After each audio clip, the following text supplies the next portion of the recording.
Welcome to One Spot Attractions, where we pick one spot at a Disney resort and talk about it. Come along with us on a thrill ride like Space Mountain. Or relax with us on a boat ride through Small World. We will have all your favorites covered. So bring your faith and trust. And we will supply the pixie dust. And we're off to One Spot Attractions. Hello and welcome to One Spot Attractions. We're your hosts. My name is Shelly. And I'm Christy.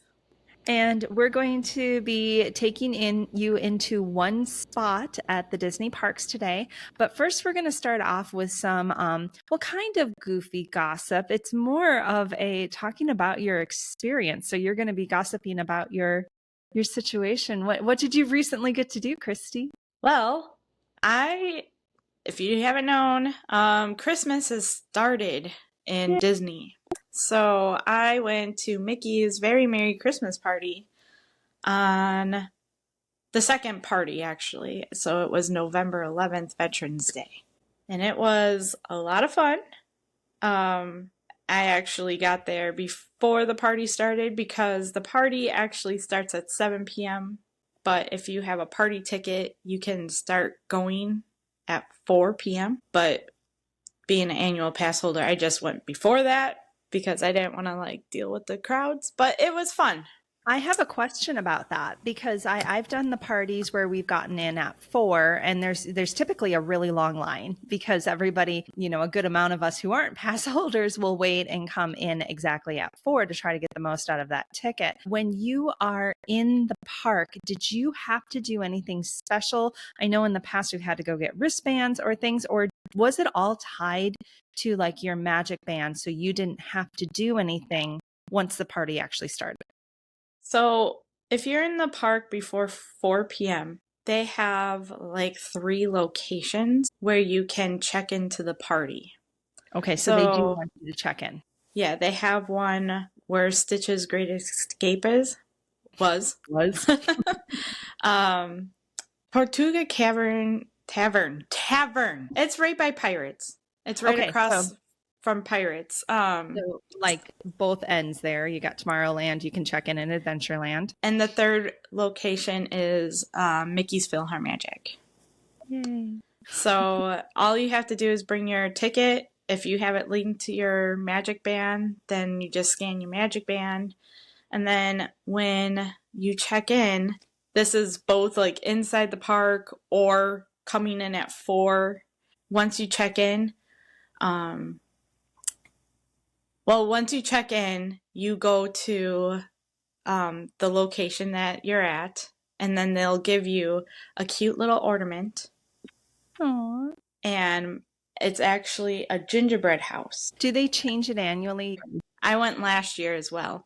Last year it was an ornament, and it was the toy soldiers. And this year it is the gingerbread house. And it's so cute. And I'm guessing it's the gingerbread house because they have the gingerbread houses at the Grand Floridian, and it's the 25-year anniversary of that this year. Yes, and what a gorgeous gingerbread house they brought out this year. I loved seeing the pictures. You've seen it in person. You want to share what that is this year? Because it kind of goes along with this. Yeah, so at I'm having troubles today. I need coffee like you. Grand Floridian's gingerbread house is your typical gingerbread house, but it has, of course, hidden Mickeys on it. And it's in the frosting, going the trimming around the house. And then they actually have little trees this year. And the trees are Disney characters. It's so cute. It was so adorable. I loved the Marie one. The Marie one was really cute. That is my daughter's favorite character. Yeah. That one was super cute, but it just had a whole ton, all over, all around the house. And also in the trimming, they had Mickey, Minnie, Donald, Daisy, Goofy, Pluto. It was just really cute. I don't know. I'm super amazed at how they do that. And I actually talked to one of the bakers who helped make the one at the Contemporary. And he was telling me all the stuff that they did to make this, and I was just like super amazed because the one at the Contemporary is basically supposed to be Cinderella's castle. Yes. And if you know the Contemporary and you know the art on the Contemporary wall, there's the 5-legged goat. So they have that hiding on there. So you gotta look and find that goat. And then they also have X amount of hidden Mickeys on there. And they also have the lights on it like they used to. You know, like at the old Christmas parties, how they had Elsa light up the castle. Mm-hmm. They have those lights on there as well. Has Contemporary typically had a gingerbread house? I've always known it as Grand Floridians. Is this new for Contemporary, or is it just not Not as this known? year. It's not new this year. It was there last year as well. And actually at Animal Kingdom Lodge, they have a giraffe Oh, gingerbread. And I think it's like a giraffe and zebra. And then the Wilderness has one as well, but I can't remember exactly what that one is. But no, they were there last year as well. But I think like that's more recent within the last year or so. I definitely have heard a lot about Grand Floridian's gingerbread house. So when they started posting pictures of different ones, I was like, oh, I didn't know they had one. Or maybe that's new because it is an anniversary. Did they do a lot of gingerbread at the party? I mean, is So, that an option there? You can get a gingerbread cookie or anything? well, we did get one gingerbread cookie for free. So at back to the party, they have 6 stations where you can get a free cookie and a free beverage, whether the beverage is either like hot chocolate, eggnog, or apple cider. My 2 favorite were the apple cider and hot chocolate, of course. Eggnog, I love eggnog, but this, I actually told my sister because she was down here, and I was just like, this literally, the eggnog literally tasted like amoxicillin. You Oh know the no, amoxicillin that you give to your that kids is when they're sick? that's not a good thing. Oh no. I was just like, and Are you just used to she spice? disagreed with me. She disagreed with me. She liked it, but I was just like, no, this is totally amoxicillin. It was not for you.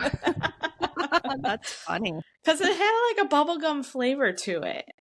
Okay. And I know that I've seen other people like say the same thing about it, but it definitely had a bubblegum flavor to it. But they had at Tortuga Taverns they had the red velvet cookie. Then they had 2 stations that had 2 sugar cookies. At Columbia Harbor House, they had it was like a caramel pretzel cookie. That one was probably my favorite cookie. And then they had the gingerbread cookie one, and I think that one was somewhere in Tomorrowland. How are crowds? Because you've heard about obviously the parties, they're supposed to be less people admitted in so that, you can do more attractions and it's a little bit of a benefit, but we've been seeing kind of the opposite where they've been really packing the parties. How did that play out for you in person? So the beginning of the party around 6 p.m. Well, the park closes technically at 6 p.m., but Yeah. they have the night show. They have like the Anna and Elsa Christmas show, but day guests can stay for that one. Okay.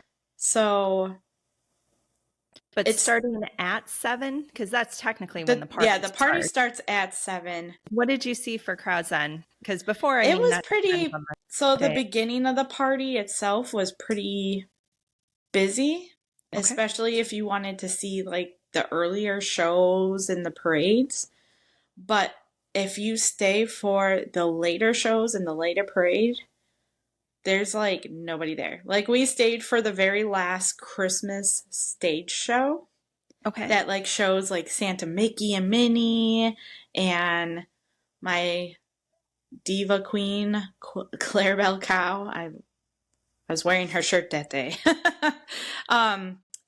That stage show was at 11:55 p.m. and there was Ooh. yeah, but there was hardly anybody there. I was No, like little kids right had up to be front. home. Yeah. But you know, I have a bad back. My husband has a bad back. My sister wasn't in like her back was hurting too. So like trying to hold our kids up who was 11 and 8 so that they could see the castle was a struggle Yeah. because that's where everybody is for the first show. So then it was just kind of like, okay. And then also people coming in last minute and then they're squeezing in front of you and then putting their kids on their shoulders. And it's like, I'm short. Yes, I can't lift my kid that high. PR moment for anybody out there. Your kids do not need to be 7 to 8 feet tall to see. They just need to, if you can see with your eyes, that's as far as you need to bring the child up. Yeah, Otherwise, no one will be able to see. I know that it's your child's experience. I know that it's important to you. I'm not going to say that my husband hasn't put my daughter on his shoulders. I'm just saying it's not the most polite thing you could do because yes, there are people behind you that are shorter than 8 feet, and it is I'm going like, to impact them. I'm like a Situational awareness. 5'3" person like me trying to hold their kid. Just up to your eyes is fine. Yep. Would you say it was worth it? Like, would you say the Christmas party was worth the money and the experience? With the shows, the treats, obviously the decorating's there all day, the rides are all there all day. So it's the shows and the treats that make the difference, and then the crowds. I would have to say it's worth it since this is my 4th Christmas party. It just brings that like warm feeling that Christmas brings, So I think this one is really worth it. Like if I had to choose, like Halloween is my favorite time of year. But if I had to choose between the Halloween party and the Christmas party, I would do the Christmas party because it just brings you to that the Christmas spirit, Which lasts a couple months. And I know the Halloween party starts in August, but I'm really not thinking Halloween in August. But right. Yeah, it's the beginning of November right now, and I'm definitely thinking Christmas already. I do not have my tree up or lights on, by the way, but yes, I am thinking that way. Yeah, so like they have the minis fireworks where Tinkerbell flies from the castle, which that's a cute show, and then the show that like the Christmas show with all the characters, and that one is like my favorite show to watch because it brings almost every character that you don't really see in a stage show come out, like the Three Caballeros, Alice, Peter, like probably Snow not White. I'm sure my buddy's not in there, but no, not Miko. They don't bring Miko out so much. But they are bringing out more Miko stuff. I found a Miko and Flit pin. Oh, okay. Yeah, so it's okay. Yeah. I just really like the raccoon. Yeah. But yeah, like it was totally worth it. I have video. You guys can check it out once it's up, so you can check it out instead of me talking your ear out right now. But it was worth it. Good cookies. Speaking of Christmas, the spot that we're covering today is currently in its Christmas form, which is Jingle Cruise, but we're going to be talking about the attraction, the Jungle Cruise today. And this is a good one. This is it's an original. It's It's definitely a Walt attraction and in all forms. Like to me, this is one of the most Walt attractions that are at Disney World or Disneyland. For sure, because he was the one that like really had his hands in this one. Yeah. Yeah.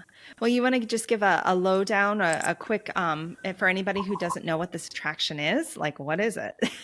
So the Jungle Cruise is basically you get on a boat with your skipper and they take you around the river and they give you a tour and they do their lovely dad jokes. um which they are funny. And kudos to them because a lot of people on those rides, like I will totally interact with these skippers because a lot of I these skippers are amazing. And like I a would lot of think people are that, just like, yeah, they just kind of sit there and ride what? with it. But if you're interacting and stuff, it does make it more fun for the cast members and for everybody in the boat. It's always fun to be in the boat with one of those extrovert people that is interacting. And, this is one of those attractions where don't interact with Haunted Mansion. Like, don't be like, woo, and being all loud and taking pictures and weird things during Haunted Mansion because you'll ruin the experience. But doing it during Jungle Cruise actually adds to the experience. Oh, yeah. And like this ride has changed Yeah. from the beginning to what it is now, Well, like and the evolution of it. the idea Yeah, of what like, it should have been. yeah, because like I said, the overall like point of the ride is your skipper's taking you on a jungle cruise through the Nile River. And yeah, so like we're gonna be getting into all the different parts of it, but like this ride, Walt wanted like real animals, but of course that just wouldn't work. Comes with a lot of liability, as we will find out by about 1998. Yes. Yeah. For anybody And who hasn't known, our next episode will be the safari, and that is kind of where Walt's vision will go eventually. But it's not going to work in 1950s. right. And like eventually like this ride ended up even like to this day like they even changed some of the scenes because like one of the scenes has the explorers. And Yeah. that is like I don't know how new that is, like the That story of the explorers. with the four that are up the pole. Are you talking Yeah. about? So that was the 2021 changeover when they changed that. Does that sound about right? It was COVID-ish era when they redid that whole scene. I Yeah. don't remember when the movie came out there. Dwayne "The Rock" Johnson's movie was right around the same time that they were refurbishing that. Yeah, but this doesn't have to do with the movie. This has to Okay. do with like oh, I am gonna have to look it up because I forgot. But like those explorers have their own club, which The is part of the navigation. Skipper Canteen. Yes, the navigation company. That one? Yeah, Yeah. so and it's so funny because Joe Rohde is actually charactered as one of these guys. Is And he his really? yes, and his character actually is the main character in Tower of Terror in Japan. I remember So seeing that on a behind the attraction. yeah, and it's tied in with the club that these explorers are in. So I will have to get back to you guys on that one. I'll probably post it in the video somewhere. But I forgot the name of them. But yeah, so every Christmas this ride gets an overhaul and they turn it into the Jingle Cruise, which that's what it is currently. And they changed the names because every boat has a name. And now they have like a Christmas name. So they put like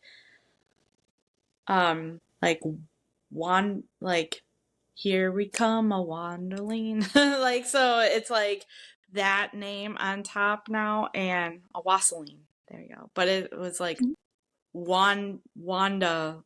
Something That's like that. There's so many puns in this attraction in general that like you got to go knowing that everything that's going to happen is going to be a knee slapper. Oh Like, yeah. Oh yeah. And then like so in Disney World in Florida's version, they have you come across Inspiration Falls.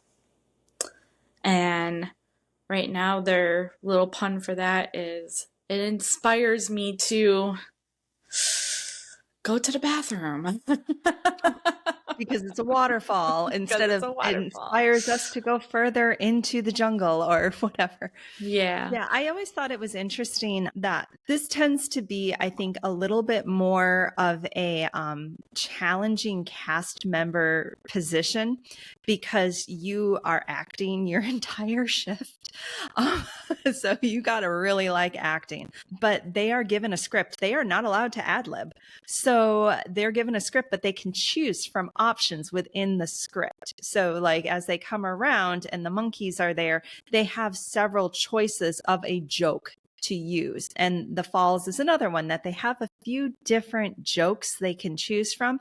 But when Christmas comes around, they are given more options because there is holiday themed one as well. Yeah, and they changed the scenes for Christmas as well. So like when you come across the gorillas trashing the camp, they're instead of like holding on to like stuff that you would normally find at a camp, you would see them holding on to like a Christmas present, like about to throw a Christmas present. And you'll see like Christmas presents in the water while you're going past, or like ornaments, and like even when you're going into like the sunken temple area, the monkeys in there, they're wearing like little elf hats. The tiger in there has like a Jungle Cruise themed Santa hat in its mouth, and like they do a really good job switching it over and changing the scenes to add like a Christmas theme to it. But it doesn't change the attraction enough to make it a different experience. I compare this to like Haunted Mansion at Disneyland, where it's an entirely Oh different yeah. attraction. This one, it's just a really nice holiday nod. Yeah. It's the same attraction, but it's now Christmas time there. So that's The kind only of, way that it's like different is the skipper. The yeah. skipper is what makes the difference in the ride. I think it doesn't even matter what time of the year it is. If you have a good skipper, you've got a good ride. And if you have one that's tired or is, because they're human, right? Not everybody's on their A game all the time. Yeah, you might get off there and be like, okay, well, check, it's done. Other times you get a skipper who loves their job. Oh yeah. And that just makes you love the attraction more. So it is a little bit of each time you ride it, it's a little different because you get a little bit of a different feel coming from your skipper. Oh yeah. Your experience on that attraction will definitely depend on your skipper for sure, because I've been on that attraction where they were just like, here's Inspiration Falls. Yeah. And it's Reading like, the script. okay. Yeah. And then there was a guy who was just like, and now you guys are all full of bacteria. And it's like, whoa. Yeah, I like the ones that enjoy their job. I think the story behind how they went about creating, the way it became the Jungle Cruise as we know it today started back with Walt really being in his own park. And the story goes that he overheard a mother, an 8-year-old boy, telling their mom, hey, let's ride the boat ride. And her comment to him was something along the lines of, oh, we've already done that one, honey. Let's go find something new. And that, triggered Walt to say, wait, I have to have new things. They have to change. There has to be a reason for people to come back and do it again. And that's where the skippers really entered with the humor and their own personal touch and the fact that they have choice. And they really started putting more details into it. It went from being kind of when it first opened in 1955, it was like an educational tour. And I can definitely say now it's everything but. It is a humorous tour. Can you pull a piece of information out? Yes, you definitely can. Anything at Disney, I feel is pretty educational for the most part. You can come up with a lot of good good facts about the world coming out of Disney World or Disneyland. But yeah, it's more entertaining now. Oh And it yeah. is a little different each time you do it. So yeah, success on his part on that one. Oh yeah. And especially since it was originally based off of his animal documentaries. Yes. Yeah. I wrote that down because I always knew it was based on The African Queen, which is a movie that was very popular around the time that this really kind of came out, which is where your boats kind of get their feel. And with the whole African Queen, which was the name of the boat, you've got the Nile Princess, you've got different names that came from that. It's called The True Life Adventures is the TV series that they really took it from. And in particular, they shouted out to an episode called The African Lion. So yeah, now I've got something to watch tonight. I'm going to look this up and see if I can find it and watch it and see how much is it truly, based on that. Right. Speaking of lion, I love the skippers sometimes, like the good skippers who are like when they come across the lion and the zebra part. Yeah, when you come around the corner, there is one part where there's a den and a bunch of lions, and then there's a zebra taking a nap. Sleeping. Taking a nap next to the lions there. And they have a couple choices. What's your favorite, Christy? He's dead tired. He's dead tired. I like the one where they get all empathetic and they're like, oh, they're so sweet. Look at that. They're watching over the zebra while he sleeps. Look at the kids are playing with its tail. Oh, yes, it is cute. I think some of the jokes I appreciated more as an adult when they weren't so far over my head. Yeah. It's funny seeing kids' faces during that part because they're like, wait, what's happening? Is it actually sleeping? Like yeah, and that's the best part. I used to teach elementary school, and I'd always say, like, I taught second grade, and even though I liked my second graders, so any of you past students out there, you guys were the best. Second grade's a really hard grade because they do not get humor. By third grade, they get sarcasm and humor. So anybody second grade or lower, watch them on this attraction because it's just as much fun as watching the skipper and the attraction itself, because they are looking at the adults for, how do I respond to this? What is being, projected as a fact, this is the person who's teaching you something. And then everybody's laughing and they're like, I don't know what's going on. Sarcasm hard. Like we said, this attraction just has like a lot of like puns and a lot of famous quotes that will stick with you, like the backside of water. Yeah.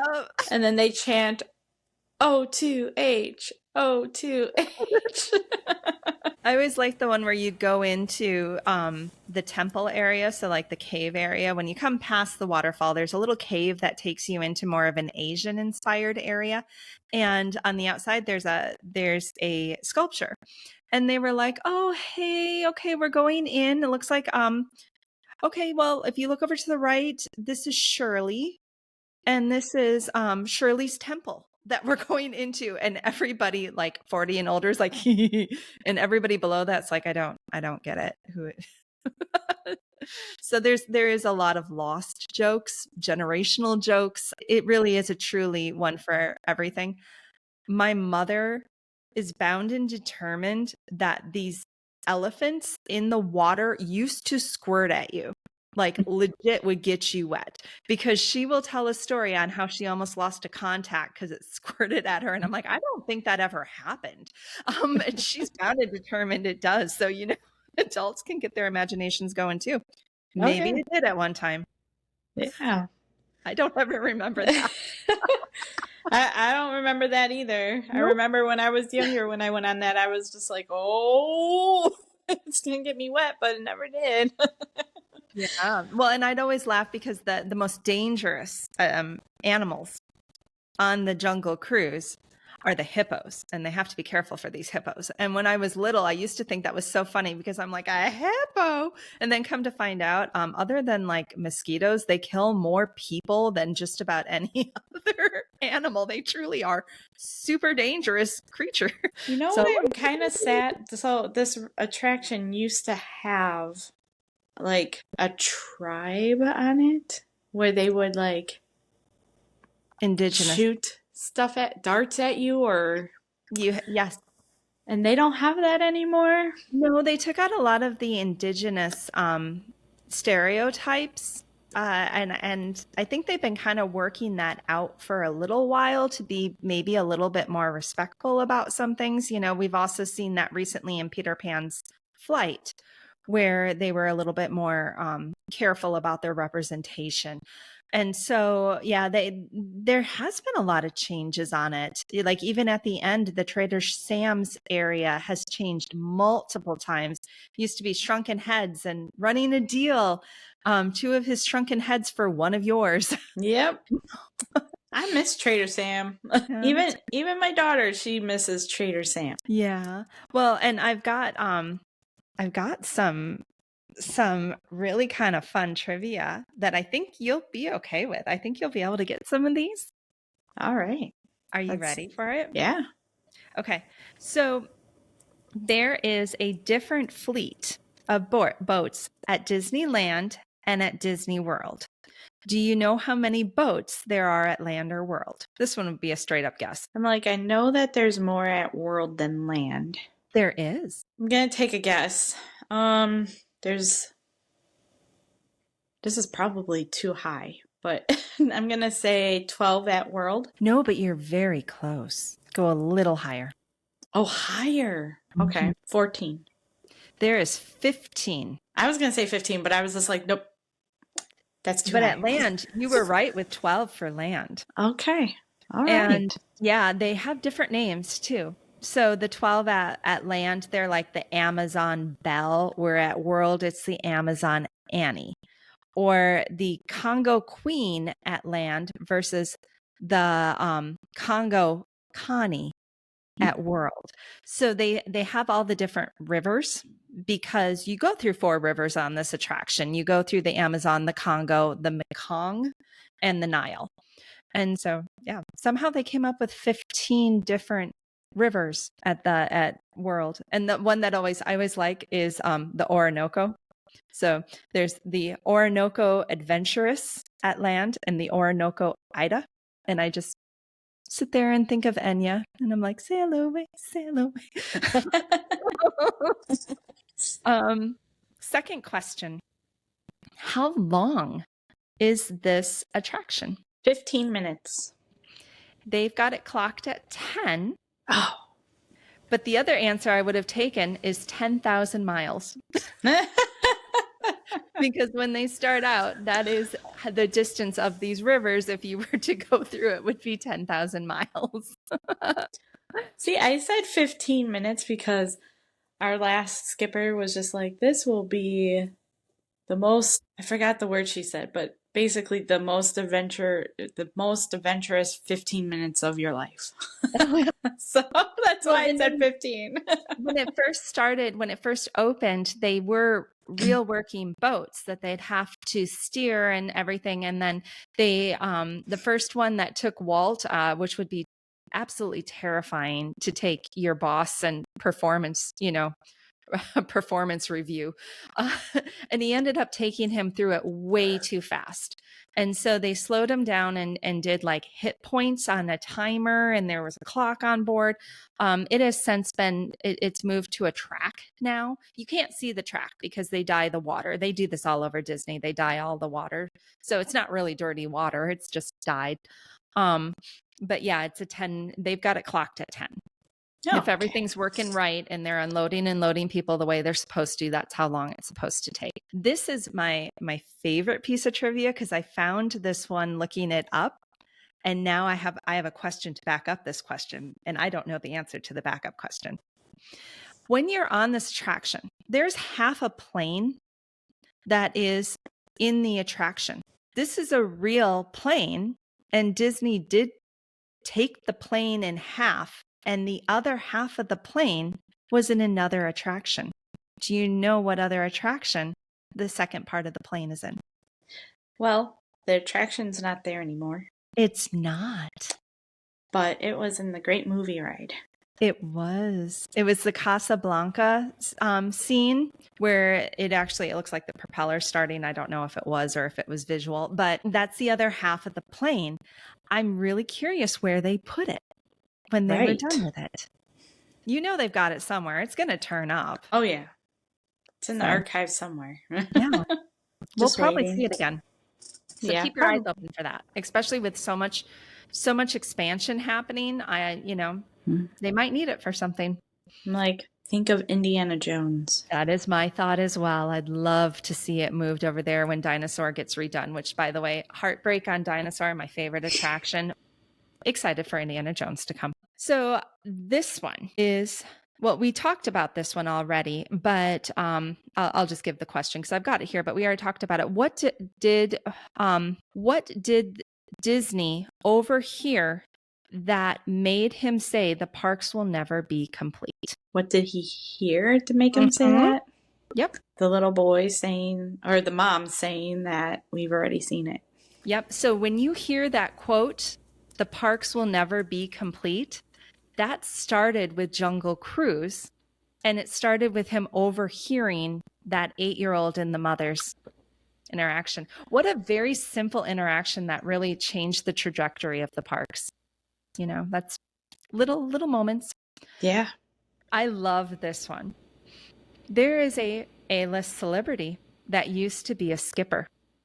He started a job as a skipper. Do you know who it was? Steve Martin. Was he one as well? That's not the one I saw. He was. Was that his job, or was he a celebrity skipper? No, that was his job. That was his job. And the one that I saw listed was Kevin Costner. Oh, really? I'm like, there was a lot of celebrity skippers, though. I mean, this one's not a huge celebrity, but he's still pretty huge. But John Lasseter started as a skipper, too. And he is the creator of Pixar. Yes. And they do bring in celebrities to be guest skippers. So I know like Josh Gad has done this. I wouldn't be surprised if John Stamos has had a chance at it. Some of the, I'm going to call them like Disney pals, the celebrities that are big Disney, the original Disney influencers. They've had the opportunity to do that as well. And that's pretty fun. You never know. Steve, maybe your skipper will be a celebrity some year.